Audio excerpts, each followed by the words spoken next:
Boa noite, meus irmãos, que a graça, a bondade do nosso Senhor sejam sempre sobre as nossas vidas. Em especial, nesse momento que estamos aqui reunidos, ainda que seja virtualmente, mas todos nós estamos reunidos aqui com um único objetivo. Primeiramente, de glorificar o nome do Senhor, e aprender mais da sua palavra. Que nessa noite, esse estudo que iremos aqui nos ater, do Salmo 23, dos versos 1 a 3, possa ser um momento de aprendizado, um crescimento na graça, um crescimento na sua vida espiritual, para que você possa se alegrar ainda mais com todos os benefícios que possamos encontrar no nosso Senhor. Então, que a graça do Senhor venha nos ajudar e nos conduzir neste momento. Quero fazer, antes de mais nada aqui, algo muito especial, de nós entrarmos na presença do Senhor com uma palavra de oração. Pai eterno, em nome do Teu Filho Jesus, quero agradecê-lo por conceder esse tempo, esse espaço, esse veículo, meu Senhor, para que possamos exaltá-lo e engrandecê-lo, meu Pai, por essa oportunidade de conhecê-lo ainda mais.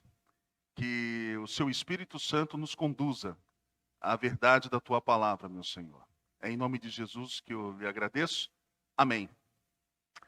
Leiamos então, meus queridos, o Salmo 23. Embora nessa noite eu irei tratar somente desses 3 primeiros versículos, eu irei ler o Salmo por completo. O Senhor é o meu pastor, nada me faltará. Ele me faz repousar em pastos verdejantes. Leva-me para junto das águas de descanso. Refrigera minha alma. Guia-me pelas veredas da justiça por amor do seu nome. Ainda que eu ande pelo vale da sombra da morte, não temerei mal algum, porque tu estás comigo. O teu bordão e o teu cajado me consolam. Preparas-me uma mesa na presença dos meus adversários. Unges-me a cabeça com óleo. O meu cálice transborda. Bondade e misericórdia certamente me seguirão todos os dias da minha vida, e habitarei na casa do Senhor para todos sempre. Amém. Meus irmãos, existe uma esperança muito solidificada, uma esperança no Senhor. Ao nos encontrarmos em meio a este mundo cheio de sofrimento e injustiça, precisamos ter uma esperança inabalável no Senhor. À medida que os dias em que vivemos se tornam cada vez mais sombrios, devemos olhar para Deus com uma confiança renovada de que Ele tem um plano perfeito em nossas vidas. Eu não consigo, meus queridos, pensar em um lugar melhor para fortalecer nossa esperança em dias difíceis do que olhar para o livro de Salmos. E não consigo pensar em um salmo melhor do que o Salmo 23. Esse salmo começa: o Senhor é o meu pastor, nada me faltará. É um salmo de Davi que, em seus primeiros anos, era um jovem pastor. Ele está muito familiarizado com o papel de pastor, pois ele cuidava do rebanho de seu pai. Desta forma, isso é o que o Senhor era para ele. Para cada crente de hoje, um pastor atencioso. Então, meus queridos, nós temos um pastor que nos lidera, nós temos um pastor que nos orienta. Por favor, observe o verbo aqui. O Senhor é o meu pastor. Não que ele seja meu pastor, nem que ele possa ser. Ou seja, em vez disso, isso afirma que o Senhor é o meu pastor. A cada momento, a cada dia, em cada circunstância, Ele está constantemente cuidando do seu rebanho. Como nosso pastor, o Senhor assume a responsabilidade total pelo nosso bem-estar, porque não sabemos cuidar de nós mesmos. Como ovelhas do nosso Senhor e o nosso pastor, não sabemos onde estão os pastos verdejantes. Por muitas vezes nos perdemos o senso de direção e não sabemos onde estão as águas tranquilas. Facilmente ficamos com medo, facilmente nos perdemos. Nós nos encontramos nos desviando na direção errada. Como resultado, cada um de nós precisamos que o Senhor cuide de nós. Precisamos de um pastor para cuidar de nós, pois estamos expostos a perigos constantes. Ficamos preocupados. O que essa crise que enfrentamos em nosso país ocorrerá? O que isso me afetará no futuro? O que esse tempo de incerteza significa para a minha família, né? Essas são questões que fazemos, né? O que essa crise, o que significa essa crise para o meu sustento e como vou sobreviver? Esse salmo nos garante que o Senhor está nos guiando em nossas horas mais difíceis. Ele está suprindo todas as nossas necessidades. Ele está nos protegendo dos perigos presentes. Ele está nos fortalecendo e encorajando em nossos momentos de medo. E através disso, Ele cuida de nós, Ele supre as nossas necessidades. Na segunda metade do verso 1, Davi acrescenta: nada me faltará. Se o Senhor é o seu pastor, todas as suas necessidades são atendidas nele. Ele está cuidando de nós e atendendo as nossas necessidades em todos os níveis, espiritual, emocional e físico. Não precisamos, nesses momentos tão difíceis, olhar para dentro de nós mesmos para encontrar a solução para os nossos problemas. Nem precisamos primeiro olhar ao nosso redor em busca de ajuda. Em vez disso, precisamos olhar para o Senhor. Portanto, confie no Senhor para que Ele supra as suas necessidades. Ele trabalhará por meio das pessoas que colocou ao nosso redor, mas a fonte última de todas as bênçãos e todas as provisões em nossas vidas é o próprio Senhor, nosso bom pastor. Talvez a palavra mais importante neste versículo seja a pequena palavra meu. Davi disse: o Senhor é meu pastor. Você pode dizer isso também? Ele é o seu pastor? Você conhece o verdadeiro pastor? Jesus Cristo, ele disse: eu sou o bom pastor. Você é uma das ovelhas do Senhor. Isso significa que você confessou o seu pecado e entregou a sua vida para Ele. Isso significa que você confiou sua alma a Ele. Se você assumiu esse compromisso, o Senhor assume total responsabilidade de cuidar de você.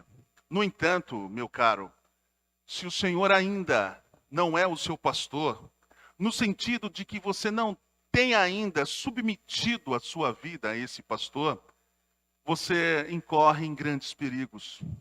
Você logo descobrirá que não é capaz de prover ou proteger a si mesmo. Se já houve um momento em sua vida em que você precisa que o Senhor seja o seu pastor, é agora. Volte-se para Ele pela fé. Coloque sua confiança nele. E Ele suprirá todas as suas necessidades, tanto nesta vida quanto na vida por vir. Meus irmãos, nós precisamos do nosso Senhor para nos fazer repousar em pastos verdejantes. Caso contrário, seremos inquietos, seremos vazios. Precisamos que Ele nos conduza a águas tranquilas, senão ficaremos estressados, desesperados, cansados. Nesse salmo, o verso 2, Davi explica o que Deus está fazendo em sua vida. Ele escreve: Ele me faz deitar em pastos verdejantes. Ele me conduz a águas tranquilas. Esse salmo foi descrito em poesia hebraica e usa um artifício literário conhecido como paralelismo. Mas o que é isso? É quando duas linhas de um verso devem ser entendidas como contendo uma unidade de pensamento. É onde a segunda linha se baseia na primeira linha. Cada uma dessas duas linhas revela um aspecto chave do que Deus está fazendo atualmente na vida de Davi e também na nossa. O primeiro aspecto é que ele nos faz deitar, ele que nos leva ao descanso. Ele me faz repousar em pastos verdejantes. Ele confessa que, em meio ao ritmo frenético da vida, com todas as suas pressões e tensões, Deus o leva a deitar-se em pastos verdejantes. O melhor lugar onde as ovelhas podem estar, mas Deus deve fazê-lo fazer isso.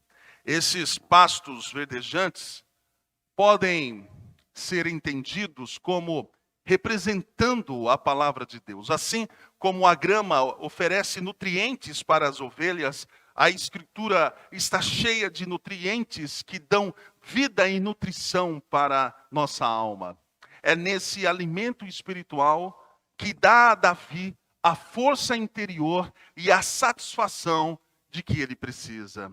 Como Deus está fazendo Davi se deitar em pastos verdejantes. Como ele faz isso?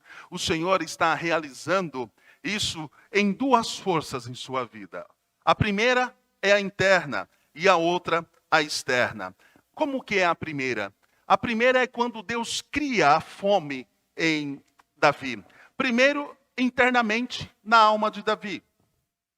Deus está criando uma fome espiritual pelo sustento de sua palavra.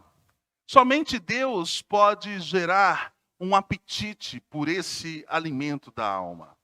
Moisés registrou em Deuteronômio capítulo 8, verso 3, que nem só de pão viverá o homem, mas de toda palavra que sai da boca de Deus. Devemos nos alimentar da Escritura diariamente. Você sente fome? Você sente essa fome dentro de você pela palavra de Deus? É muito importante isso porque quão doce é a palavra de Deus para o crente, não é? Com relação aos preceitos do Senhor, Davi escreve o Salmo 19, verso 10, dizendo assim, que a palavra de Deus, os preceitos de Deus, são mais desejáveis do que o ouro fino, mais doce do que o mel e as gotas dos favos. Ele nunca pode ter o suficiente da palavra.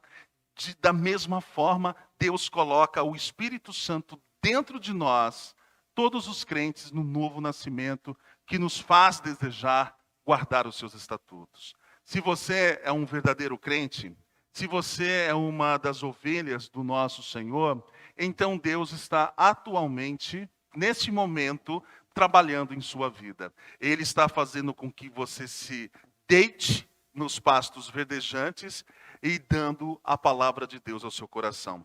Davi escreve esses pastos verdejantes no plural. Não é apenas um pasto verde no qual ele conduz esse rebanho. Em vez disso, é uma vasta extensão de muitos pastos. Esse suprimento abundante retrata a suficiência da palavra de Deus para atender às nossas necessidades espirituais. Aqui está o rico reservatório da verdade contido nas Escrituras, que é capaz de satisfazer cada fome dentro de nós. Há muito mais comida nestas passagens exuberantes do que as suas ovelhas serão capazes de consumir. Então, em segundo lugar, o que Deus cria, em primeiro lugar, Deus cria a fome e depois Ele mesmo provê a comida. Ele nos alimenta com a sua palavra. Então, existem forças externas que Deus usa para nos fazer deitar em pastos verdejantes. Existem algumas circunstâncias que nos obrigam a deitar em pastos verdejantes para que possamos receber o verdadeiro alimento que a nossa alma precisa. Esses são tempos de provações, são momentos de tribulações divinamente ordenados que Deus usa para nos humilhar e nos colocar de joelhos. Em momentos de fraqueza, recorremos à sua palavra e nos apegamos às suas promessas de nos sustentar. Essas tempestades da vida nos obrigam a deitar nos pastos da sua palavra. No Salmo 119, o salmista testifica como suas provações o levaram a se apegar à lei do Senhor. Isso está escrito no Salmo 119, verso 28. Minha alma chora de dor, fortalece-me segundo a tua palavra. Somente a palavra poderia sustentá-lo e conduzi-lo através de suas dificuldades. Muito mais uma vez ele escreve: esta é a minha consolação na minha aflição. A tua palavra me vivificou. Verso 50. O único consolo para o seu coração atribulado estava na palavra de Deus que o reabastecia. Você vê o bom pastor trabalhando em sua vida para criar uma fome maior por sua palavra? Ele está usando um tempo presente da adversidade e em sua palavra você encontrará descanso para a sua alma, porque é o Senhor que nos guia. Na segunda linha, Davi diz: ele me conduz a águas tranquilas, ainda no verso 2. À medida que os riachos do campo fluem através de pastagens, há lugares estreitos onde as rochas fazem com que o fluxo de água volte e fique parado e quieto. É para lá que o pastor conduziria o seu rebanho. Ele então nos guia aonde as correntes rápidas fazem as ovelhas temerem. Elas não beberão, nem poderão descansar ali. Em vez disso, ele conduz o seu rebanho a lugares onde as águas são pacíficas e calmas. Por essa analogia, Davi afirma que Deus o está conduzindo à sua perfeita paz. Mesmo quando as circunstâncias ao seu redor estavam furiosas, ele possuía uma tranquilidade de coração dada por Deus, que só ele pode dar. É a paz que Jesus promete: a minha paz vos dou, mas não a dou como o mundo dá. Então não se turbe o vosso coração, não deixe que o seu coração se perturbe, não deixe que o seu coração se encontre em confusão, porque Jesus tem uma paz eterna, porque Ele é o príncipe da paz. Jesus, o nosso bom pastor, nos leva a experimentar a sua paz sobrenatural, algo que o mundo jamais poderá nos dar, porque é o Senhor que nos dá a paz. Davi certamente experimentou essa paz perfeita. Era muito parecido com o que Paulo escreve em Filipenses, no capítulo 4, dos versículos 6 a 7. Não andeis ansiosos por coisa alguma, mas em tudo, pela oração e súplicas, com ação de graças, apresentei os vossos pedidos a Deus, e a paz de Deus, que excede todo o entendimento, guardará os vossos corações e os vossos pensamentos em Cristo Jesus. Essa paz vem ao nosso coração quando entregamos nossas preocupações a Deus em oração.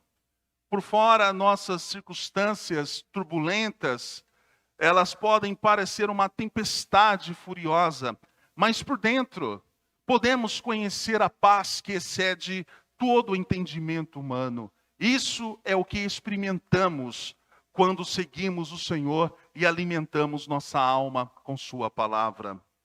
Eu quero fazer aqui algumas perguntas para você nessa noite. E elas são importantes para a sua vida. Primeiro, Você está realmente se alimentando da palavra de Deus, meu querido irmão? Isso é muito importante. Esse salmo exorta a nos deitarmos em pastos verdejantes. As pessoas hoje, elas são escravas do tempo, mas a palavra de Deus nos ensina a remir o tempo. É incoerente ouvir de crentes que eles não têm tempo para ler a Bíblia, que eles não têm tempo para orar. Arranje tempo na ocupação do seu dia para estar nas Escrituras. Tenha fome disso. Leia a palavra de Deus. Estude a palavra do Senhor. Memorize, medite na palavra de Deus. Mastiga a palavra de Deus. Devora a palavra de Deus. Porque isso irá satisfazê-lo, fortalecê-lo, como nada mais o fará. Em segundo lugar, você está seguindo a orientação de Deus? Você procura obedecer a palavra de Deus? Talvez você possa me responder: ah, sim, eu escuto a palavra de Deus. Não é sobre isso que eu estou dizendo. Existem muitas pessoas que escutam a palavra de Deus, mas não colocam em prática o que escutam da palavra de Deus. Jesus, ele disse que aquele que escuta e pratica suas palavras é como um homem que constrói a sua casa sobre a rocha. Mas aquele que escuta, mas não coloca em prática, é como um homem que construiu a sua casa na areia. Breve verá as tempestades, os ventos, as enxurradas sobre as duas casas, mas somente aquela que está alicerçada na rocha consegue prevalecer contra todas as intempéries da vida, não é? Então, o convite mais repetido que Jesus fez em todo o Evangelho foi: siga-me. Ele chamou Mateus e disse: siga-me. Ele convocou Filipe e disse: siga-me. Ele disse a Pedro: siga-me. Aos seus discípulos, Jesus pressionou: segue-me. Ele está sempre nos chamando desta maneira. O Senhor está conduzindo você a pastos verdejantes, onde Ele irá alimentá-lo com a abundância de sua palavra. Ele nos conduzirá, sim, às águas tranquilas para nos dar a paz em meio a dias difíceis. E talvez seja assim a sua noite, talvez esteja sendo assim a sua noite, a sua semana, o seu ano, os seus dias. Momentos difíceis, momentos turbulentos, mas confie no Senhor, que tem o poder, o único poder que pode levá-lo a águas tranquilas. Nenhuma ovelha jamais teve um pastor melhor do que aquele que temos no Senhor. Partindo para o versículo 3, antes de Davi ser rei, ele era um jovem pastor cuidando das ovelhas do seu pai. Por meio de suas experiências, ele adquiriu conhecimento em primeira mão sobre as características das ovelhas e dos pastores. Essa imagem tornou-se uma metáfora apropriada para quem ele era, uma das ovelhas do Senhor, possuindo todas as fraquezas de uma ovelha. Davi sabia que precisava de um pastor para restaurá-lo e guiá-lo. Ele facilmente poderia perder de vista o caminho e se afastar. Ele poderia ser levado na direção errada, onde se viria exposto a muitos perigos ameaçadores daqueles tempos, né?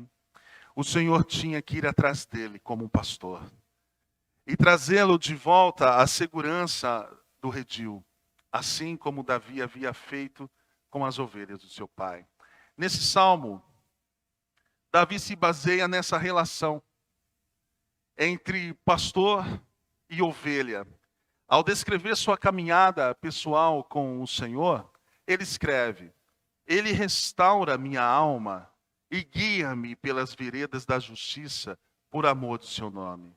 O que Davi reflete sobre si mesmo se aplica a cada um de nós como crentes. No primeiro verso, observamos que o Senhor graciosamente cuida de nós e se compromete de uma forma incondicional a suprir todas as nossas necessidades. No segundo versículo, vemos que Ele está nos alimentando com amor, em pastos verdejantes e nos guiando sabiamente para águas tranquilas. Agora, no versículo 3, vemos que Ele pacientemente restaura a nossa alma e nos guia em seus caminhos de justiça escolhidos. Ele restaura a nossa alma. Davi diz que o Senhor restaura a alma. É o verso 3. A palavra, meus irmãos, restaurar, significa voltar. A ideia é que algo ou alguém volta para onde estava antes.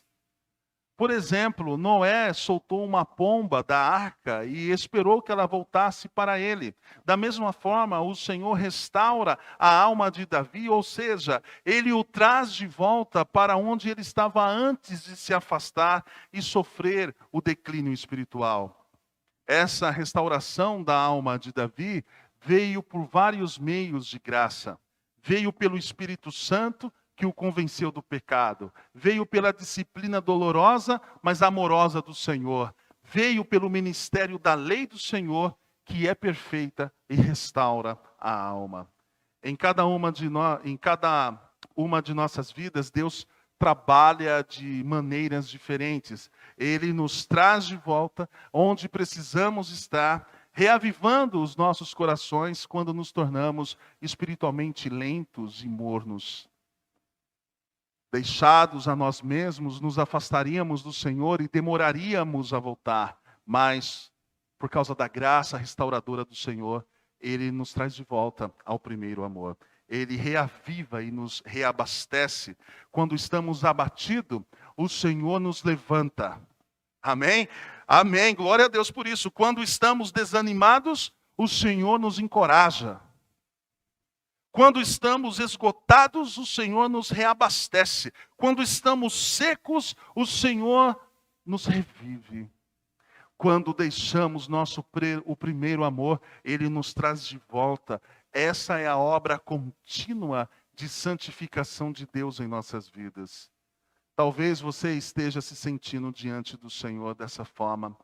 Seja encorajado a saber que Deus está sempre trabalhando dentro de você.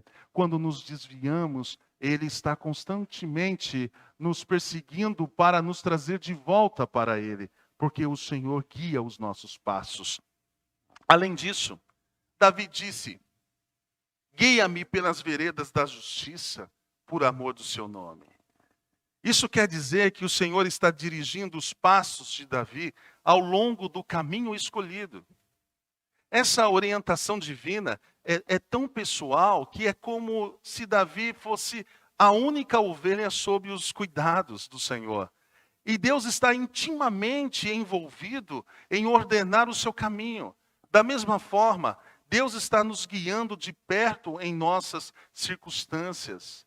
E esses caminhos são representados no plural, indicando sua natureza abrangente.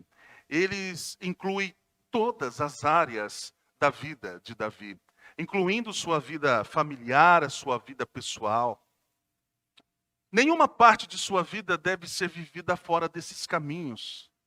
Cada escolha que ele faz e cada ato que ele realiza devem ser conduzidos nessa rota claramente marcada. O mesmo é verdade para a sua vida cristã. Cada passo da jornada da vida deve ser percorrido neste curso divinamente preparado.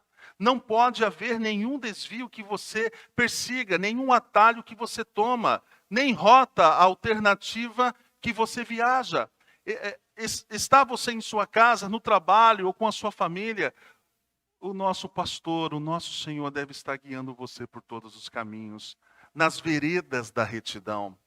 Essa orientação do Senhor está sempre nos caminhos da justiça. Isso representa justiça prática ou santidade pessoal. Davi sabe que o Senhor nunca o levará ao pecado. Em vez disso, ele será direcionado para longe da iniquidade. Davi nunca poderia colocar a culpa em Deus por qualquer falha moral em sua vida. Tal responsabilidade e prestação de contas sempre estava em seus próprios pés. Quando Davi caiu em pecado com Batseba, sua decisão certamente não foi o resultado da liderança do Senhor.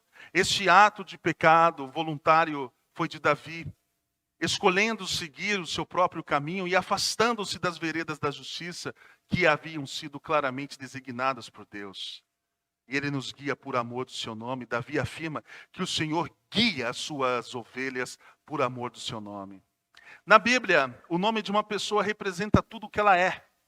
É um resumo de seu caráter e reputação.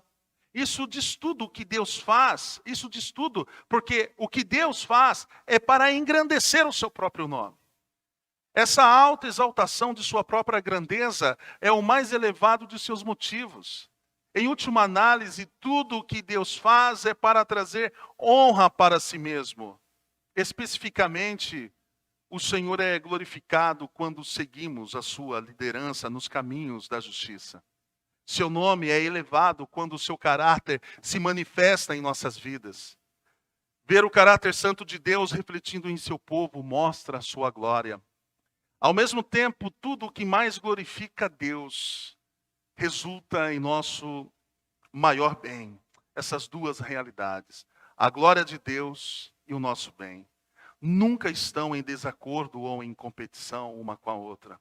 Eles trabalham em perfeita harmonia um com o outro. Aquilo que mais o glorifica é o que contribui para o nosso bem. O nosso pastor nos guia, o que Davi, nesse versículo, torna-se um guia perfeito para as nossas orações. Devemos orar estas palavras de volta a Deus. Senhor, endireita o meu caminho. Não me deixe desviar do seu caminho. Não permita que eu seja desviado por meus próprios impulsos. Marque meu caminho no caminho que devo seguir. Deus, eu quero fazer o que mais te honra. Essas palavras deveriam fazer parte da nossa oração. Este caminho é claramente demarcado pelas Escrituras. Especificamente, o caminho é mostrado pelos 10 mandamentos. Este caminho é marcado pelas bem-aventuranças e pela oração do Senhor. É marcada por cada exemplo piedoso na Bíblia, principalmente pela maneira como Jesus andou. É revelado por cada imperativo na Escritura, especialmente o Novo Testamento. Devemos orar o que Davi está orando aqui. Senhor, guia-me na tua justiça e faça o seu caminho direito diante de mim. Você está seguindo? Deus está constantemente guiando você nos caminhos da retidão. A pergunta é, você está seguindo o caminho dele? Você está obedecendo a sua palavra? Isso não é um moralismo. Sabe, isso não é um moralismo, é que as bênçãos do Senhor, elas estão relacionadas a você obedecer a Ele. Se você é uma das suas ovelhas, tenha certeza de que Ele sempre o restaurará e guiará agora e na eternidade. As palavras do Senhor são benéficas para a nossa alma, para a nossa vida. É por isso que devemos sempre estar submetendo o nosso coração à palavra do Senhor. Meus caros irmãos, meus amigos, que Deus abençoe você nessa noite. Se assim Deus permitir, semana que vem estaremos na segunda aula aqui, no segundo estudo de Salmos 23. E semana que vem nós trataremos dos versículos 4 a 6. Que Deus em Cristo abençoe a sua vida, a sua família, os seus filhos, que você possa cada dia mais ser guiado pelo bom pastor. Graça e paz, meus queridos irmãos. Que Deus abençoe.